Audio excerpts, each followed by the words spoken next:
backed up. I became frustrated because the content you always read, it's always this short form content. The 10 things Elon Musk does before breakfast. Or, what does Mark Zuckerberg wear? Why does he wear black every day? Who cares, right? And if you're in the trenches, you're starting off. And I think entrepreneurial, either starting a business or being ultimately minded in your career, which a lot of great sales leaders are, there wasn't really good content on the mental aspect of entrepreneurship. And I experienced so many ups and downs in my entrepreneurial journey. I see it today.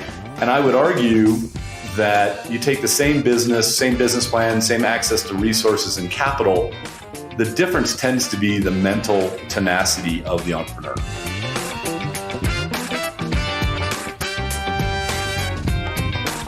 Hi, friends. Welcome to the Sales Enablement Podcast. I'm your host, Andy Paul. Now, that was Mike Smerklo. Mike's an entrepreneur, an investor, and author of a book titled Mr. Monkey and Me, which is one of my favorite titles recently of a book. And the Mr. Monkey in the title of Mike's book is the proverbial monkey on your back, in this case, the monkey of self-doubt. In this episode, Mike and I have a conversation around the story of his own struggles with self-doubt as he grew from an entrepreneur and CEO at a small business that he grew into a category-leading publicly traded company, a company called ServiceSource.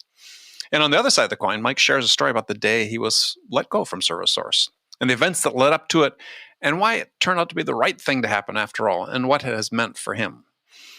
So then we get into Mike's book. We dig into the heart of the book, which is built around what he calls the SHAPE mindset framework. It's 5 sort of easy steps to help anyone trying to succeed in any endeavor. And whether they're struggling a bit, is to manage and conquer the self-doubt that plagues us all at one point or another in our careers. So let's jump into it with Mike. Mike, welcome to the show. It's great to be here. Thanks for having me. Yeah, pleasure to have you. So where have you been spending your time during the pandemic? Well, I have been mostly in Wyoming during the pandemic. No, not bad. Not bad. Where in Wyoming? Just outside Jackson, Wyoming. Place here. So yeah, it's been good.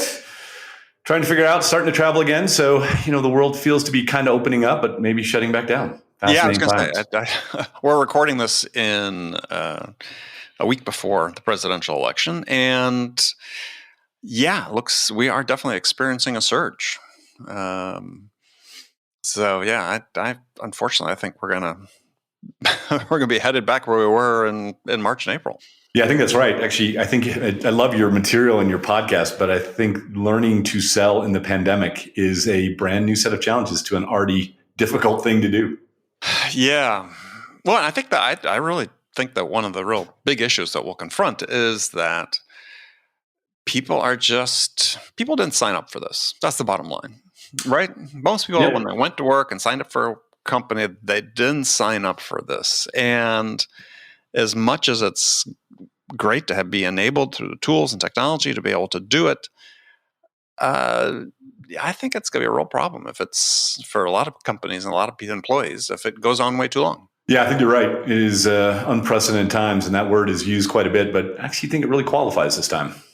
Well, and the good thing is you used it properly as opposed to saying unprecedented, which most people do. We might be there in a couple of weeks. I don't know. Keeping my fingers crossed. So, yeah. Well, here's a question for you: what's the biggest lesson you've learned about yourself during the pandemic?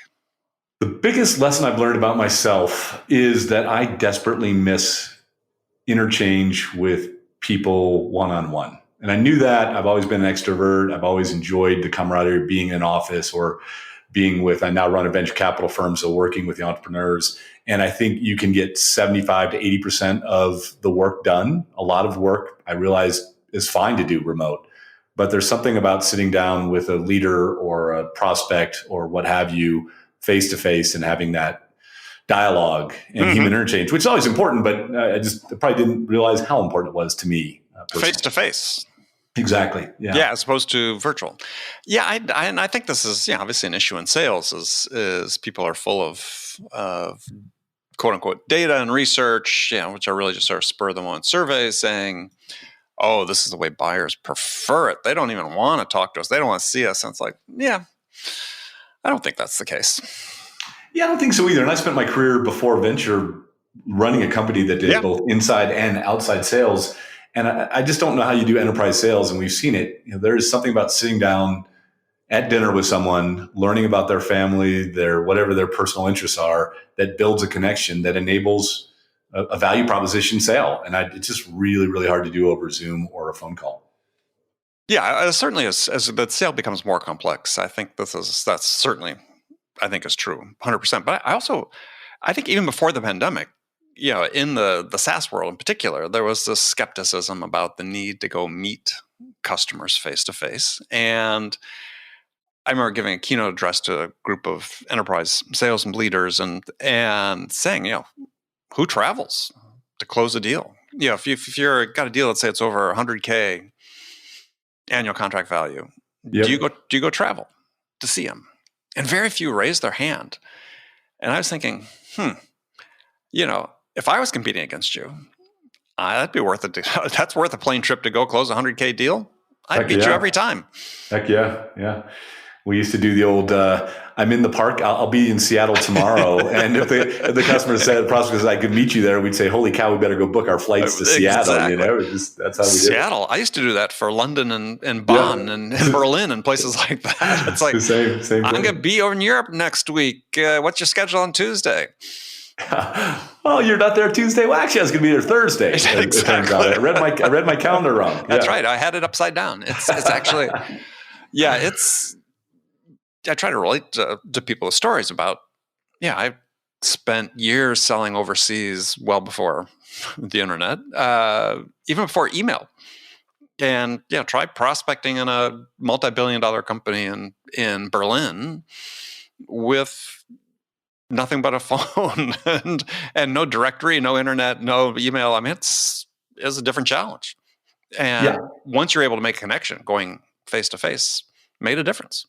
Well, I think the biggest thing for me, what I've noticed, and less in the selling capacity now than I was before, but it's the nuance. We used to always think about when you get 4 or 5 people, if you're doing an enterprise sale around the table, there's always that one person that was sitting over in the corner, probably had a couple, bagels and arms were crossed and didn't say anything.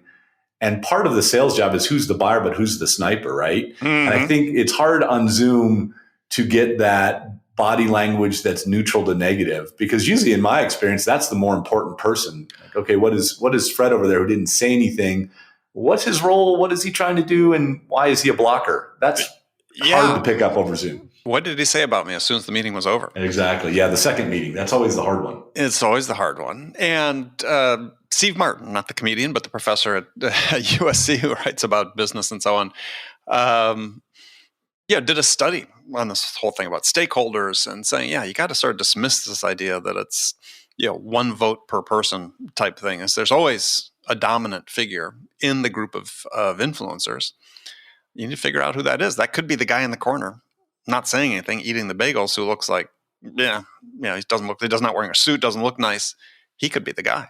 Yeah. And he could be the person that if you make him or her a hero, as we used to say, could propel the solution. But also, we always used to thought about, there's all this great work recently on buyer personas. But I think when you forget the sniper as a persona or inertia as a persona, you really can miss a real trick. Yeah, or the bully with a pulpit, I think, is how Steve Martin talked about it, with the dominant personality inside the stakeholder group. So we're going to talk about a book that you've written that's coming out called Mr. Monkey and Me. And very interesting title. So tell people what the monkey is. I think we sort of know about the monkey on your back, but tell us about the monkey in your book. Yeah, so I had written this book largely because as an entrepreneur and now as a venture capitalist, I became frustrated. A little bit of backup. I became frustrated because the content you always read, it's always this short form content. The 10 things Elon Musk does before breakfast, or what does Mark Zuckerberg wear? Why does he wear black every day? Who cares, right? And if you're in the trenches, you're starting off, and I think entrepreneurial, either starting a business or being ultimately minded in your career, which a lot of great sales leaders are, there wasn't really good content on the mental aspect of entrepreneurship. And I experienced so many ups and downs in my entrepreneurial journey. I see it today, and I would argue that you take the same business plan, same access to resources and capital, the difference tends to be the mental tenacity of the entrepreneur. And What Mr. Monkey is, he's this massive creature in my mind that basically told me I couldn't do it. Yeah. He's fear, uncertainty, and doubt. And, he was here right before the podcast. It's kind of funny. He's an invisible creature, but he ran into my home office and he said, no one cares what you say. No one's going to listen to this podcast. And by the way, your shirt is the wrong color. Stuff like that gets in your head and can knock you off your game. And so the book is really about my battle with the monkey, lifelong battle, frenemy, if you will. Mm-hmm. But then more specifically, I developed a framework, a 5-point framework to help aspiring or current entrepreneurs overcome the monkey and build mental toughness. Yeah, which we're going to apply some of those to the sales world because I think there's a lot of parallels, as you said. And it certainly starts with this idea of self-doubt. I mean, we all have, I guess, except maybe for sociopaths, we all have self-doubt. But it's interesting is, you were just talking about this example right before we started talking about having a conversation with Mr. Monkey, as you do throughout the book. Mm-hmm. You don't feel like, oh God, I've reached a point where, I don't care what anybody says about what I say, or, you don't reach a point of caring less. I wish I would. It's funny, Andy. I feel like, in part of the, at this point in my life, why I wrote the book was when I was younger, I thought certain markers of success. I worked in business development, and then I bought a company and ran it. And I thought, well, if a company got this big, I achieved this much financially, socially, I reached a certain status level, that finally the voice would say, hey, good job. I give up and I'm going to go home. And I've come to conclude now, for me personally, maybe for certain others, which I would love to learn from, the voice stops. But it really was about coming to grips with it and accepting it, and then possibly turning it into a strength. That's really where I see the judo move that's possible in any walk of life, in sales and leadership and entrepreneurship, or just getting out of bed in the morning. Yeah. Well, I think to some degree, some of that's age related. I mean, I'm old, and I've just found that some of that stuff's less important. The voices telling me, the imposter syndrome, the self-doubt, and so on. I mean, it's not like it completely goes away, as you mentioned in the book. I mean, when I first started public speaking, my wife would always ask me, well, how'd it go? And this was not that long ago. It was like 8 years ago I started speaking in public. And my benchmark was, well, no one stood up and called me an idiot. So I guess it went okay. Yeah. So we all have that sitting there. Yeah. And I think the thing is, I actually feel early on, it was certainly imposter syndrome, but I just feel like as you get older or you take on different challenges, just recognizing, in my case, I talk about in the book, the monkey kind of changes as well, and adapts. And so that's fine. I've just learned, the biggest learning I've had is he, in my mind, and he's gender neutral, and just happened to personify it as a monkey for me. Right. You can, whatever you want, whatever creature you want is fine. Learning to understand that, and then building a mental framework to, as I said, turn it into, if not a pure strength, at least a neutral part of your life. Yeah. Well, I want to jump into the mindset, but before we do that, I just want to touch on one bit that you had talked about, the importance of the advice of your mom to just go to college. But sort of the subtext there is that modest goals and small steps, I think is how you phrase it, is how journeys start. And I think this is a big topic, because I think that we certainly in the sales world, we overemphasize this idea that, if you read a book like, your book, and you don't make this case at all, but I'm saying, giving as example, is that you have the power to transform yourself, right? That we're so big on transformation. And I don't think people transform. I think people change and make incremental gains, that small things matter, and that all adds up. And that phrase, resonates with me. I was wondering if you've continued to sort of look at it that way. Yeah, I'm such a big fan of that approach in every part of life. And for me, just getting out of a challenging economic environment, growing up and having a single mom say, just get to college, and a modest goal to do that. But I think you can break that down in just about anything, whatever your goal is, and certainly in sales. I think there's way too much of glorification of a leader that achieved amazing things. And at some point you can find it can be self-defeating. like, wow, I'm here. And the book I just read or a podcast I just listened to about Elon Musk is go back to that. You're like, well, shoot, it's going to be so hard to even get going. And I think that's the opposite of what I recommend. To your point, one small step. The journey begins with a step, and anything you can do to get momentum moving forward. Momentum's a very, very positive thing and has a very powerful. So yeah, I completely agree across all walks of life. But I think this sort of connects a little bit to the story you tell in the book about your friend Dono, or employee friend. Yes. And who, a longtime associate, and you had some sort of rating system the HR people did about potential, right? And we fall into this trap so often of just categorizing people. And as a result, I think we end up shortchanging so many people. In sales, it's A players, B players, C players. It's like, come on, is that the way we want to rate people? It's like, there's got to be a more objective way that we look at folks and say, instead of saying potential, saying, well, how did we fall short, right? How do we help this person achieve to the best of their ability and become the best version of themselves? Absolutely. It's funny, I'd written a blog post, it was a precursor to my book called Sales Leaders Are Like Cats. And this came from a quote. Someone was calling to talk to me about hiring salespeople from my experience. And it was an investor. And he said, I just don't get sales professionals. They're like cats. I said, what do you mean salespeople are like cats? I've never heard of such a thing. Yeah, I haven't either. Yeah, go ahead. I'm not a fan of cats. But he said, they're odd and they're kind of, they're very hard. They're kind of independent. They're odd. They don't seem to care what other people think. And it was kind of my takeaway of that as related to your comment was, and I wrote this very long blog post about it, is I think the worst people trap that fall into in general with leaders, but certainly with salespeople, is that there is a type of salesperson. Right. Because, and you know this from your great content, and I'm such a huge fan of the work you're doing. It's amazing. But, the type of person that can do inside sales versus outside sales, enterprise versus SMB, high value prop versus fear, uncertainty, doubt. There's so many different attributes of sales, as you know better than anybody.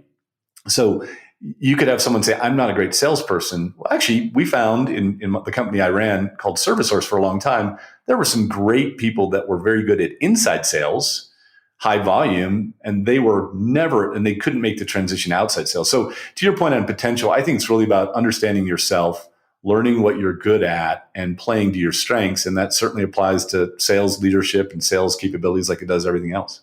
And I think just to build on that, though, is that I think leaders need to do a better job of not typecasting people, because I think there's so much underutilized potential. I say this all the time in sales, is because people like to think that in sales, maybe your experience was this at ServiceSource, but they like to think, managers treat everybody the same. Yeah. And they don't, right? Exactly. And success gets determined oftentimes for some people pretty quickly. And I remember this one company I worked with, there was one of their sellers who was pathologically shy.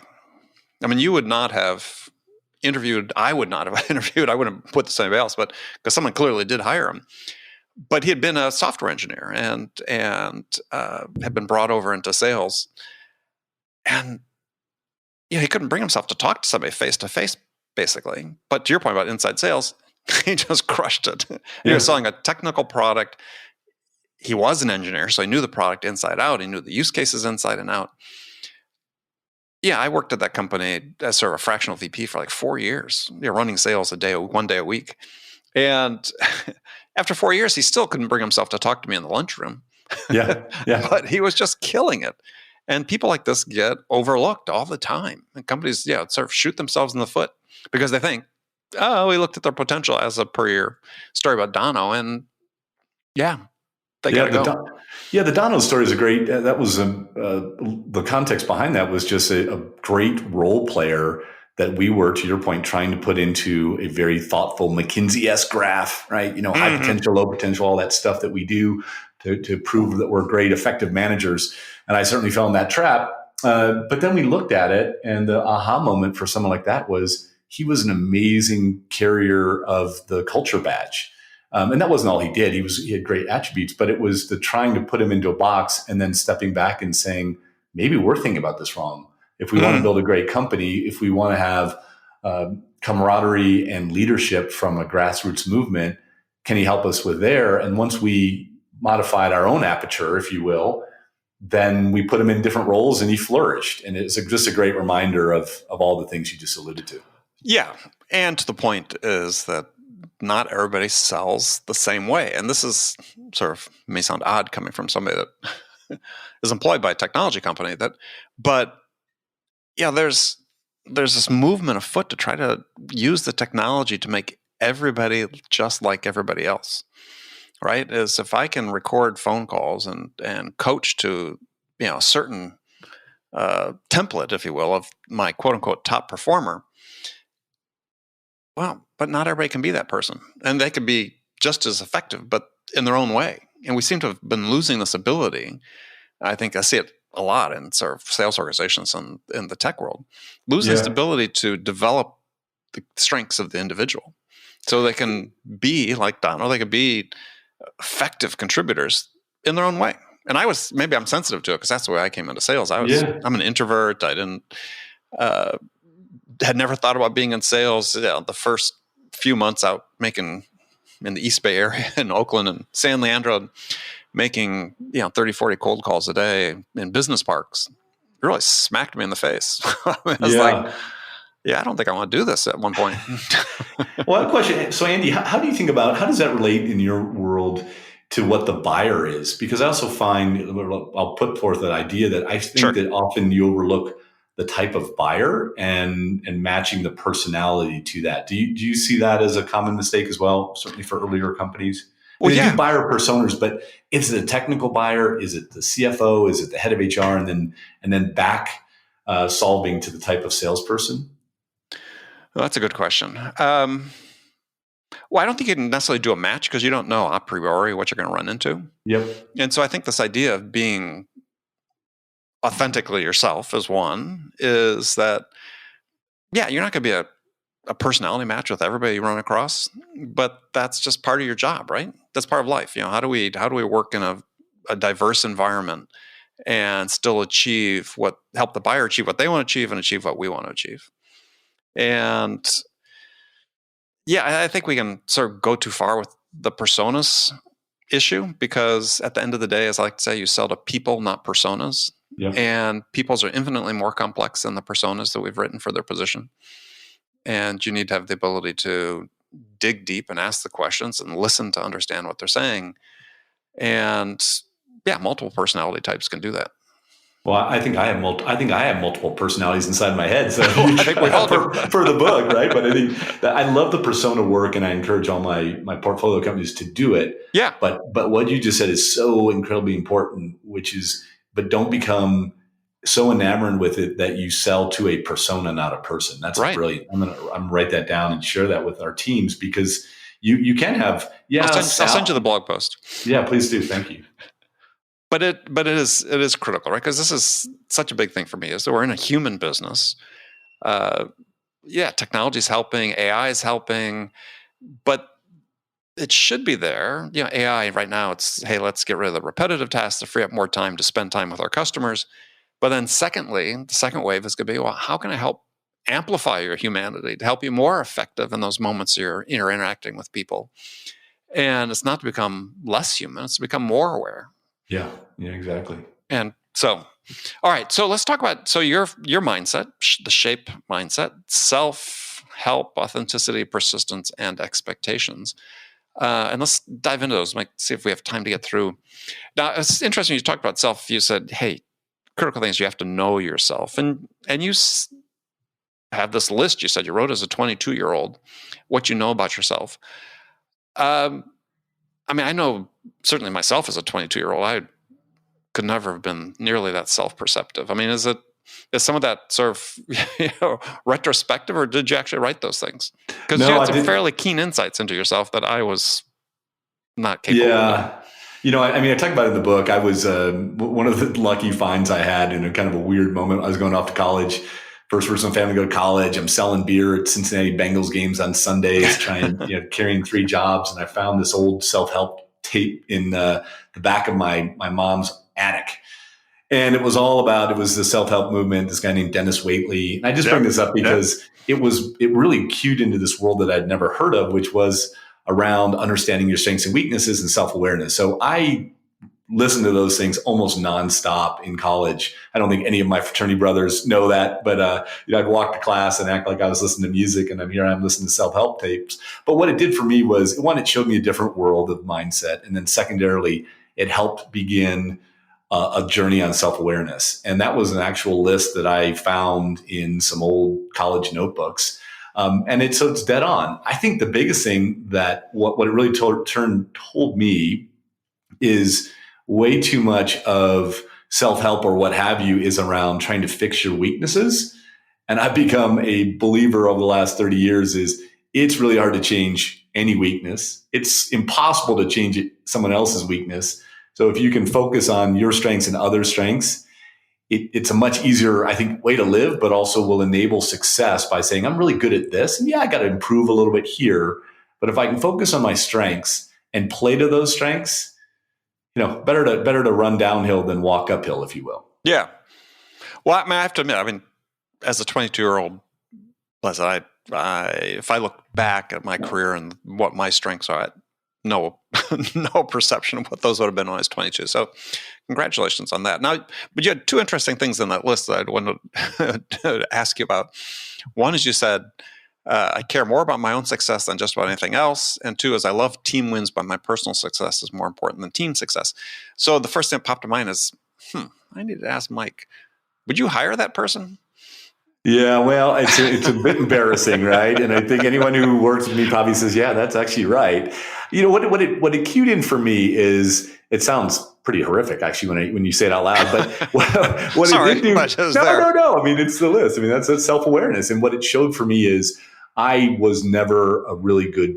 I was a pretty good team player. I wouldn't do anything to break up teams, but I kind of wanted the ball. And that's when I was in my 20s and working through it, and I had a chance to work with two legendary technology entrepreneurs, Mark Andreessen and Ben Horowitz. Mm-hmm. And at one point in the book, I said, I still thought they were idiots. And, that's hubris or just inexperience. But I just had this, when I break it down further, it was a desire to have the ball, if you will, and to run something. And so when I say it out loud, that was my first inkling. And then when I evolved it and dug more into thought, it's like, okay, that's a leadership attribute done well, but it then can also turn into a leadership limitation.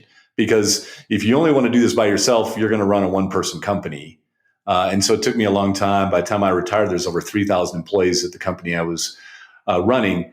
Wanting the ball, wanting to be the person, if you will, that doesn't scale. And so I think that was kind of an early observation that I had to modify as my organization scaled. Yeah, because it also sort of speaks about the idea of not being able to share credit as well, which unfortunately I've worked for CEOs that have had that issue in startups, which is sort of Teflon coated, and the problem's never stuck, and they always took credit for everybody else's work. But those organizations end up not doing well. So the second thing then is, so we did self-awareness, and then second is help.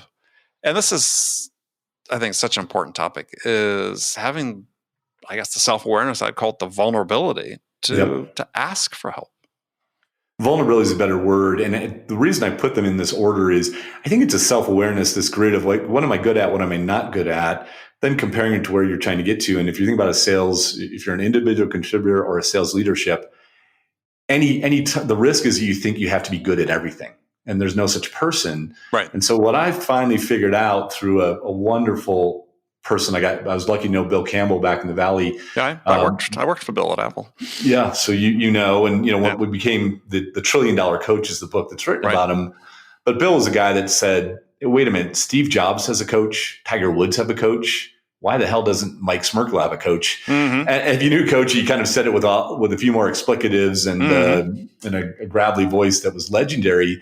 But then it started to dawn on me as an entrepreneur. And again, I think it applies to a lot of other positions, certainly sales, where you think, I've seen sales leaders do this too. I've always seen salespeople that say, I got to run the whole sales process. And you're like, no. Like the best salespeople I saw, they used every available resource, right. The CEO, the SE, whatever it is, grab them. And that, I think, is another example of where you can get help. It could be how you close a deal, or it could be how you develop your skills over time. There's no right answer, but there's a lot of people out there. And the other thing I say is everything you're trying to achieve, somebody somewhere has already done it. Mm-hmm. Maybe not get to Mars. Maybe that one you could take off the list from Elon Musk. But other than that, space travel, we've done it. So you look at it and say, okay, there is someone out there, and it could be lateral, it could be above, it could be below. Going, finding mentors or someone who's done what you've done before and precisely asking them for help is a game changer and really overlooked in a lot of people, especially early on in their career. Yeah, and I think that one of the reasons this is the case is, and again, more from the sales perspective, I think it's true across the board, is that especially for people in leadership positions, is quite frankly, they're afraid to ask for help, right? Because there's this assumption that, well, you're in this job, and sometimes this is accentuated by people above them. You're in this job. Why do you need help? We hired you because you could do this job. I saw this all the time as a consultant, is that in the work I did, I was never hired by the VP of sales. I was always hired by the CEO. Yep. Because the VP would always hold it at arm's length. It's like, well, that's a sign of weakness. If I want to have Andy come in and help me, that's a sign of weakness, because since I'm the VP, I'm considered to be an expert on all these things, motivation and performance improvement, and go down the list, which haven't been trained for, don't have experience in all of these things. And I find that it's really just this fear that is at the root of so much of the problems we have.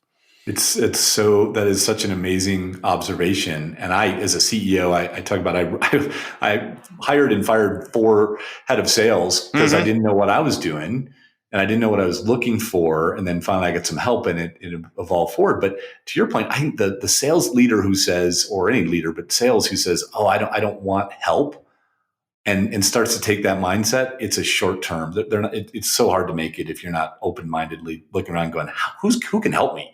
And I think the good people become selfish, become, as I said before, they're like, I'll take any help I can get. And the best athletes in the world, that's what they do. So why would the best golfers have a fitness coach, a nutritional coach, and of course, economic resources. But I heard this great podcast on LeBron James, and LeBron James was talking about all the different coaches that he has around him outside of the head basketball coach. Mm-hmm. So it's a very different mindset. Yeah.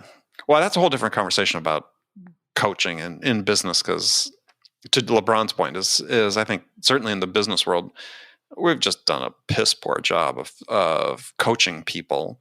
And you look at, especially in sales, we look at, which is a performance-based profession. If you look at sports, I'm a huge soccer fan. So you look at the coaching staff of any sort of Premier League soccer team, they've got these range of specialized coaches to help people in specific areas. My favorite club, Liverpool, they have a coach just to coach throw-ins, for goodness sakes. Yeah. And it's like leaders of enterprises look and say, well, sales is fine. Let's make the VP be the coach, or the director, or the frontline manager. People have no training in it at all, who are oftentimes inadequate in it. And yet we have this opportunity. We could be much more specialized, but we don't do that. And again, I think it all comes down to this fear thing. I think that's at the root of all of it. Yep. Well, this is, again, back to the Mr. Monkey and how this plays into it. Yeah, Mr. Monkey's telling you that. That's a perfect example of the monkey voice in my head. You're the VP of sales, and Monkey says, well, no, if you go ask for help, look, the CEO's going to think you don't know what you're doing. That is exactly the personification that I believe. You're like, okay, self-awareness, I hear the voice. Okay, let me take upon myself to go get some help, even if my organization's not going to provide it for me. And I sort of tended to go the other direction, because I always was asking for help, because I was selling, often for years, selling complex satellite communication systems. I was a history major in college, and I knew the technology from a sort of lay perspective, but getting a customer conversation, I was sort of kind of lost. So I needed help in lots of different dimensions. It got so bad at one company, the CEO came to me and said, "You guys are working on things other than your projects." It's like, we're closing the deals. Yeah, whatever it takes. Oh, yeah. Okay, so then authenticity. Let's talk about that, because this is a big issue in sales. People feel like they're playing a role as opposed to being themselves. So tell us what you're writing about there. Yeah, so it's the next step along. So once you get some help, I read about the book where I, as a CEO, it relates to that time of my entrepreneurial or professional journey, and I had two great ideas in my head of what a CEO was supposed to be. I had this alpha male, and I had a more introverted CEO, and I was constantly battling with it. And it came out in the Dono example we talked about earlier, but the net of it for me was really, I was trying to be someone else, and it was holding me back in ways I didn't fully realize. And there's a gazillion books written about authenticity and authentic leadership. For me, it just came down to really accepting, again, what my self-awareness, what my strengths and weaknesses were, talking to other people about how I get some help, and then just showing up comfortable in my own skin. Much easier to say than it is to do. But I think we all as humans, to your point, whether it be a Zoom call or in person, you know right away whether or not someone is comfortable in their own skin, whether they're reading from a script or they're actually passionate about the product. Yeah. And I think for salespeople, if you're selling something that you don't love and aren't excited about, it shows up right away. And that's where authenticity in anything you're doing, I think people smell it like perfume. It's that visceral where you go, this person either really is authentic and believes in what they're trying me to get to buy, or they don't. And we see it right away. So I think that's how it plays out, certainly in sales and in leadership. Yeah, I'd put a slight spin on that for sales. I think that you can be, you don't necessarily need to be passionate about the product, but you have to be passionate about wanting to help the buyer. Yeah, and if you lead with that, that's good. But it's an interesting story in your book because, you talk about this alpha male. You used interesting example of Greg Ray's, who, for those of us who've been around long enough to know, is ended up being a criminal going to prison for 18 months, but was, the alpha male, as you talked about, sort of in extremis. Yeah, and you were around in the Valley, in Silicon Valley, in the late '90s. Yeah. The Valley was filled with that was the Valley for better or for worse 20 years ago. Technology sales was all about that persona. And Greg certainly was a very relevant figure in my life in that regard. Yeah, well, sort of. Yeah, the example I use is sort of like heavy metal bands and their demands on promoters for the treatment they wanted. That's a great comparison. Yeah. All right. So P was persistence. Keep after it, even if it seems impossible. And it struck me, as we started reading through that section, I was like, oh, okay. So Mike came around to this idea of the value of team success.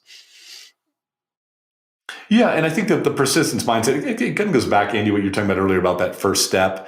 Way too often, whether it be a sales goal, an entrepreneurial goal, you say, oh gosh, you set this huge goal and you think that's going to motivate you. And I find it to be demotivating in some regards, and it ties into expectations, the last part. But persistence for me is just understanding that it's going to be a lot of work, and knowing that, and then understanding that once you get comfortable with that, you're going to get hung up in sales. You're going to get people tell you that you're crazy or they don't like your product or whatever it is. If you expect it to be the opposite and you don't have a persistent mindset, it's going to be a pretty short-lived endeavor. And so persistence to me is really about just having the understanding going in, and it relates to the expectations, and then having the wherewithal to keep after it. Yeah, and I would add one thing to that, because to me, the thing with persistence is that you can persist and not be aware of why you're not having success. And I see a lot of sellers do that. And it's like, if it's not working, change, right? Part of being persistent is, why do I need to vary in order to start having success in what I'm doing? And too often persistence is certainly in sales orders are pushed as, keep on going, make that extra call. It's like, oftentimes it's not the extra call that's going to make the difference. It's, why don't we do a better job on the first call? Let's persist in that. Yeah, persist on understanding your customer, persist on understanding the value proposition, persist on different ways of approaching those things. That's a much better way to think about it, because I think the risk is you just say, and I see in entrepreneurship every day at my firm, Next Coast Ventures, where you say, there's companies, entrepreneurs that say, I'm just going to keep going. Like, no, if it's not working, it's a lot of your time and money and energy. And it's okay to say, I was wrong about the market opportunity. I was wrong about the way I should try and present the value proposition. So modify, but don't give up. Yeah. All right. So last one is of the E of shape is set your expectations and set your sights on the right goals. I like the Marcus Aurelius quote because I do a little reading in Stoic stuff. Is he said, when you wake up in the morning, tell yourself the people I deal with today will be meddling, ungrateful, arrogant, dishonest, jealous, and surly. And there's context you provide for that. Why don't you tell us about that? Yeah, well, when you read that quote, you look at it and you say, gosh, he sounds like a pretty miserable person. And my joke was, he sounds kind of like Mr. Monkey says that to me every day. But what I loved about that quote is if you take that extreme, and this is the beauty of Stoicism, if you take that extreme, then it's all upside in some regard in one capacity. But the second part is just understanding that the world is you're going to sell into an indifferent world. And that was a real learning for me early on. Mm-hmm, mm-hmm. You can come up with the best product, the best idea, the best sales pitch. Be prepared to be met with indifference. Yes. And I have that on a yellow sticky, and I've had it there for like 30 years, where it's like, be prepared to be met with indifference as you take your idea out into the world. And that's what the Marcus Aurelius quote is, because once you do that, then you will go out with the expectations that, all right, now my job is to bring value. My job is to have enthusiasm. My job is to change someone's mind. Much, much better way to start than saying, I've got lightning in a bottle here and everyone's going to want to buy it.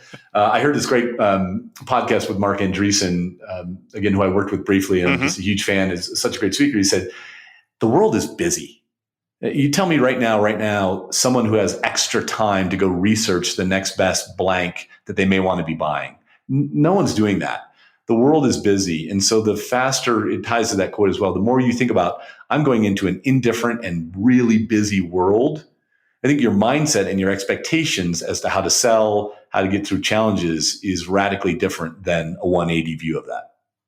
Yeah, and when I was reading that, the only thing that I sort of added from my perspective is that, yeah, for me, that I'd always looked at that as an opportunity, though, right? Yes. It's funny. I never came from sales' perspective of I was trying to change people's minds. For me, I was always thinking from a perspective of I'm trying to help people make their minds up. And this is something I think that's such a different perspective that not enough people in sales, and I think even in business have, is like, it's really to Andreessen's point. They're busy. They don't have their minds made up about anything. Yeah. There was a great book written recently by Jonah Berger out of Wharton called The Catalyst, How to Change People's Minds. And he and I sort of got into a little bit in the podcast because I was saying, yeah, I think most people don't have their minds made up. Yeah. I think that's sort of our job in business is I don't want to change your mind. I just want to help you make up your mind. Yeah. And I color that with, and also understand that they're getting bombarded. Yeah. Email, text, calls, websites, etc., on different ideas. So maybe confusion is the way to calibrate those 2 points. But I think most companies, and this is sort of the point I was sort of thinking about, is that most sellers, most companies approach prospects with this idea is, well, yeah, buying is making a change. Therefore, you must have in mind what it is you want to do, and to change, I'm going to change your mind to make sure it's to buy my product. And it's like, no, back to Andreessen's point, they know they've got a problem. They maybe don't know the depth of it. It's your job to help them define what that problem is and help them make up their mind about how they're going to solve it. Yeah, if you do that, then it's more likely they're going to buy your product. Yeah, that's right. And I mean, that is expectations. I mean, that gets to the whole root of this mindset that says, have that expectation at the start of the day. Your proclivity for success is going to be much greater than anything else. Yeah. I love that. Well, excellent. All right. Well, Mike, fantastic talking with you. So if people want to connect with you and then they want to learn more about your book, first of all, how can they buy your book and how can they be in touch with you? Yeah, so the book goes on sale in mid-November, I think November 16th. We decided to wait till after the election for obvious reasons, but good deal. Available. Yeah, good deal. People are distracted. Well, hopefully it'll be after the election, but November 16th on Amazon. And then also, God, I hope so. Yeah, who knows? But I think the other thing I've done is under my name, which is www.mikesmerklo, SMERKLO.com.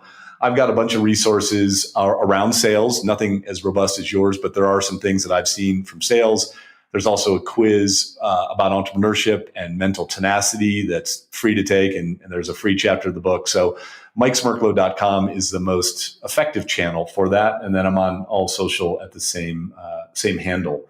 And the last thing I'd say is all the proceeds of the book, I'm not doing this to make money. They're all going to support diversity in entrepreneurship. So I'd be remiss if I didn't highlight that any proceeds of the book are going to a scholarship that my wife and I set up to fund entrepreneurs coming from diverse backgrounds that are interested in entrepreneurship.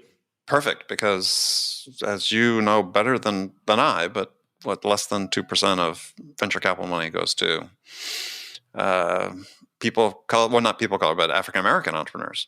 Yeah, and we need. I like to end by saying we need more entrepreneurs in the world. They're going to solve the hard problems. So you trust the government of any entity of any country versus an entrepreneur? No way. We need more diversity in entrepreneurship, and we need more entrepreneurs that can understand and stay strong through all the ups and downs, because right now might be the hardest time ever to be an entrepreneur. So hopefully Mr. Monkey and me will provide some resources for those that want to do it or thinking about doing it. All right. Excellent. Well, I recommend people pick up the book and read it. And Mike, again, thanks for being on the show. Thanks for having me, Andy. I really enjoyed it. Okay, friends, that's it for this episode. First of all, I want to thank you for taking the time to listen. I'm so grateful for your support of the show. And I want to thank Mike Smerklo for sharing his insights with us today. If you enjoyed this podcast, please subscribe to us at The Sales Enablement with Andy Paul on iTunes, Spotify, or wherever you listen to podcasts. And if you could also leave us a rating and a review, let us know how we're doing. Well, we'd certainly appreciate it. You can do all that on your phone in less than a minute as soon as this episode is over. So thank you for your help. And thank you so much for investing your time with me today. Until next time, I'm your host, Andy Paul. Good selling, everyone.